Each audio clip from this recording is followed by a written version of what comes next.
পথে, আল্লাহর পথে।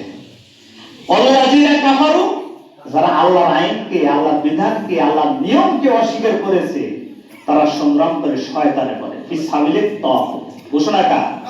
আল্লাহ। সেজন্য আমি আপনাদের বলবো, সম্মানিত ভাইরা, কোরআনের মধ্যে এবং কোরআন মেনে চলার মধ্যেই হলো আমাদের শান্তি।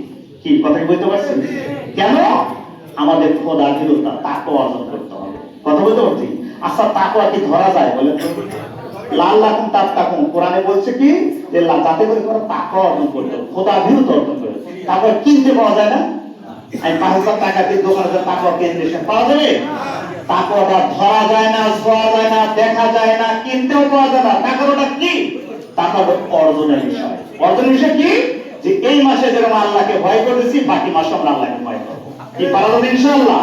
সুতরাং আমাদের এই অত্র এলাকায়, এই বহেন্তা এলাকায়, ৮ নম্বর ওয়ার্ডে আগামী দিনে আমরা প্রতিটা মুহূর্তে, প্রতি সময় একত্র কাকে ভয় করব? আল্লাহকে ভয় করব। না, আল্লাহকে ভয় করে কি? এই সকল মানুষ ৮ নম্বর ওয়ার্ডে সব এক জায়গা বলে আমার বললে, আল্লাহ তোমাকে ভয় করি, তোমাকে ভয় করি, এর নাম কি আল্লাহকে ভয় করা?